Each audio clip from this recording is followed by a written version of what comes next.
संबंध। तीसरे अध्याय के 9वें श्लोक के पूर्वार्ध में भगवान ने व्यतिरोध रीति से कहा था कि यज्ञ से अतिरिक्त कर्म मनुष्य को बांधते हैं। अब 23वें श्लोक के उत्तरार्ध में उसी बात को अन्वय रीति को कहते हैं।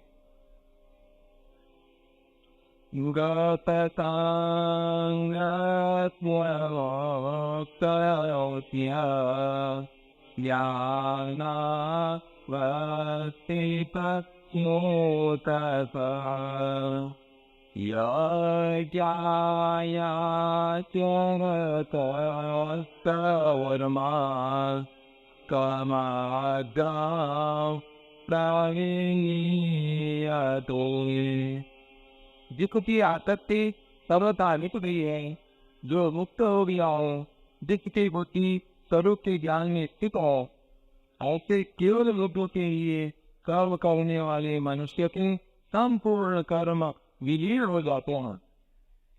व्याख्या। कर्मयोगी के संपूर्ण कर्मों के विलीन होने की बात गीता भर में केवल इसी श्लोक में आई है, इसलिए यह कर्मयोग का मुख्य श्लोक है। इसी प्रकार चौथे अध्याय का 36वां श्लोक ज्ञान योग का और 18वें अध्याय का 66वां श्लोक भक्ति योग का मुख्य श्लोक है। गतसंगस्य क्रियाओं का, पदार्थों का, घटनाओं का, परिस्थितियों का, व्यक्तियों का जो संग हो, इनके साथ जो हृदय की लगाव है, वही वास्तव में बांधने वाला अर्थात जन्म मरण देने वाला हो। स्वार्थ भाव को छोड़कर केवल लोगों के हित के लिए लोक संग्रहार्थ कर्म करते रहने के कर्मयोगी क्रियाओं, पदार्थों आदि से असंग हो जाता हो, अर्थात उसकी आसक्ति सर्वथा मिट जाती है। वास्तव में मनुष्य स्वरूप से असंग ही है। असंगो ही अयम पुरुष, किंतु असंग होते हुए भी यह शरीर, इंद्रियां, मन, बुद्धि, पदार्थ, परिस्थिति, व्यक्ति आदि से संबंध मानकर सुख की इच्छा से उनमें आबद्ध हो जाता है। मेरी मन चाहिए हो, अर्थात जो मैं चाहता हूँ वही हो और जो मैं नहीं चाहता वह नहीं हो, ऐसा भाव जब तक रहता है तब तक यह संग बढ़े ही रहता हूँ। वास्तव में होता वही है जो होने वाला है। जो होने वाला है उसे चाहे या न चाहे वह होगा ही, और जो नहीं होने वाला है उसे चाहे या न चाहे वह नहीं होगा। अतः अपनी मन चाहिए करके मनुष्य व्यर्थ में बिना कारण हंसता हो और दुख पाता है। कर्मयोगी संसार पे मिली हुई शरीर आदि वस्तुओं को अपनी और अपने लिए न मानकर उन्हें संसार की ही मांग पर संसार की सेवा में अर्पण कर देता है। इससे वस्तुओं और क्रियाओं का प्रवाह संसार की ओर ही हो जाता है और अपना अखंड स्वरूप ज्यों का त्यों रह जाता है। कर्मयोगी का अहम भी सेवा में बढ़ जाता है। तात्पर्य यह हो कि उसके भीतर मैं सेवक हूँ यह भाव भी नहीं रहता। यह भाव तो मनुष्य को सेवक पने के अभिमान से पानी देता हो। सेवक पने का अभिमान तभी होता है जब सेवा सामग्री के साथ अपनापन होता हो। सेवा की वस्तु उसी की थी, उसी को दो दे तो सेवा क्या हुई, हम तो उससे उड़ीन हो। इसलिए सेवक न रहो, केवल सेवा रह जाओ। यह भाव रहे तो सेवा के बदले में धन, मान, बड़ाई, पद, अधिकार आदि कुछ भी लेना नहीं है, क्योंकि उस पर हमारा हक ही नहीं लगता। उसे स्वीकार करना तो अनधिकार चेष्टा हो। लोग मेरे को सेवक कहें ऐसा भाव भी न रहे, और यदि वे कहें तो उसमें राजी भी न हो। इस प्रकार संसार की वस्तुओं को संसार की पीड़ा में सर्वथा लगा देने से अंतःकरण में एक प्रसन्नता होती है। उस प्रसन्नता का भी भोग नहीं किया जाए तो स्वतः सिद्ध असंगता का अनुभव हो जाता है। मुक्तस्य, जो अपनी स्वरूप से सर्वथा अलग हो, उन क्रियाओं और शरीर आदि पदार्थों से अपना संबंध न होते हुए भी कामना, ममता और आसक्ति पूर्वक उनसे अपना संबंध मान लेने से मनुष्य बदल जाता है, अर्थात पराधीन हो जाता है। कर्मयोग का अनुष्ठान करने से जब माना हुआ अवास्तविक संबंध मिट जाता है, तब कर्मयोगी सर्वथा असंग हो जाता है। असंग होते ही वह सर्वथा मुक्त हो जाता है, अर्थात स्वाधीन हो जाता हो। ज्ञानावस्थित चेतः, इसकी बुद्धि में स्वरूप का ज्ञान नित्य निरंतर जागृत रहता है, वह ज्ञानावस्थित चेतः है। स्वरूप ज्ञान होते ही उसकी स्वरूप में स्थिति हो जाती है, जो वास्तव में पहले से ही थी। वास्तव में ज्ञान संसार का ही होता हो, स्वरूप का ज्ञान नहीं होता, क्योंकि स्वरूप स्वतः ज्ञान स्वरूप है।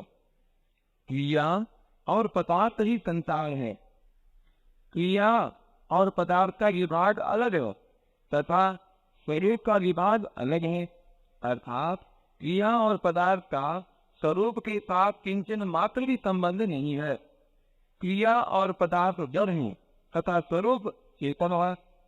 क्रिया और पदार्थ प्रकाशी हैं तथा स्वरूप प्रकाशक है।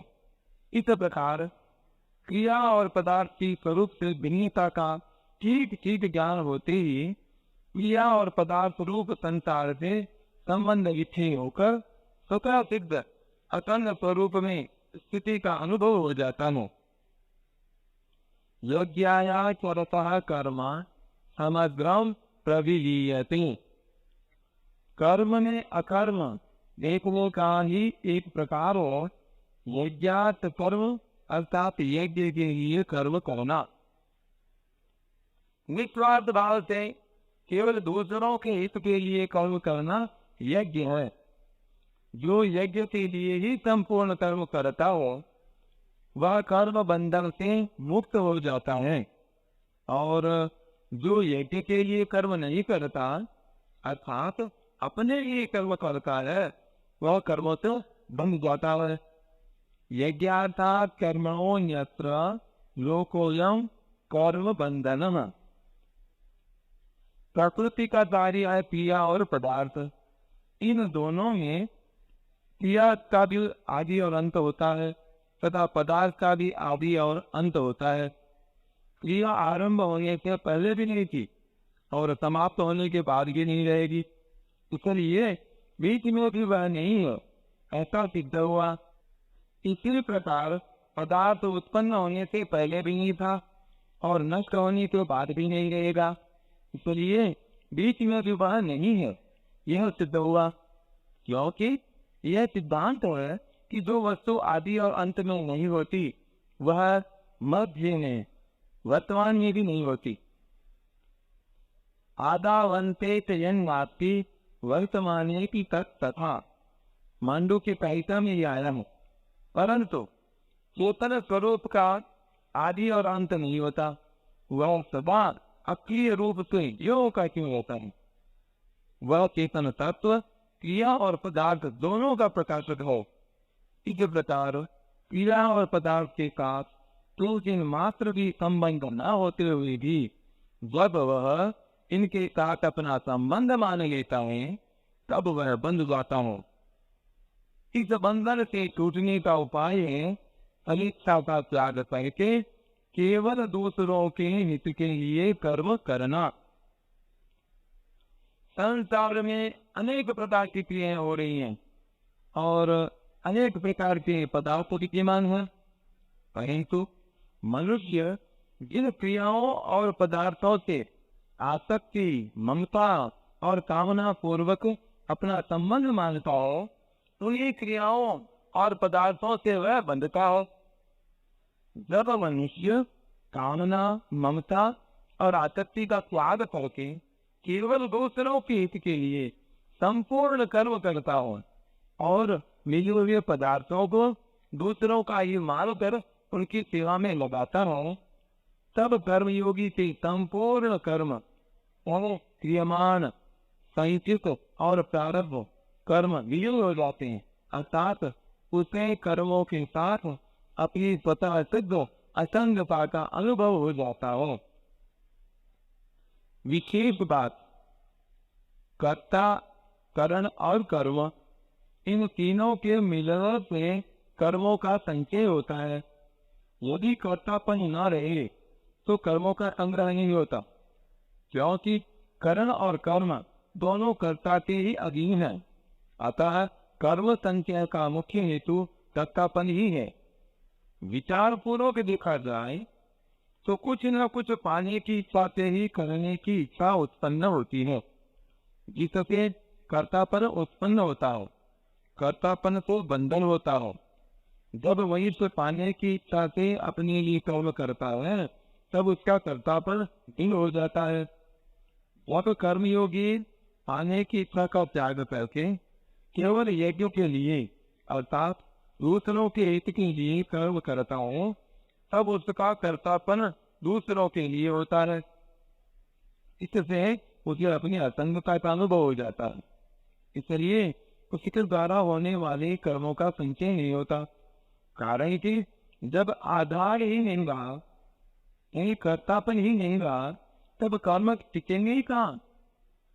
कर्मयोग में ममता, मेरापन का त्याग और ज्ञान योग में अहंता का त्याग, मोहपन का त्याग मुख्य है। ममता का त्याग होने से अहंता का और अहंता का त्याग होने से ममता का त्याग स्वतः हो जाता है। इसलिए कर्मयोग पहले ममता मिटती है, फिर अहंता स्वतः मिट जाती है। इस तरह की कर्म अहंता के साथ भी ममता रहती है, जैसे मेरा अहंकार। इसलिए कर्मयोग में ममता का सर्वथा त्याग होने पर अहंता के साथ भी ममता नहीं रहती। फिर अहंता कथन मात्र के लिए केवल संसार की सेवा के लिए हो जाती है। और ज्ञान योग में पहले अहंता मिटती है, फिर ममता स्वतः मिट जाती है। अहंता और ममता के मिटने पर कर्तापन और भोक्तापन भी मिट जाते हैं। कर्मयोगी अपने लिए कोई कर्म करता ही नहीं और कुछ चाहता ही नहीं, अतः वह कर्मों के फल का भोक्ता ही बनता। जैसे एक व्यक्ति को वह कई दंड भोगने हों, परंतु वह मर जाए तो यहाँ उसके सभी दंड समाप्त हो जाते हैं, क्योंकि वो भोगने वाला व्यक्ति ही नहीं रहा, तब दंड भोगेगा ही कौन।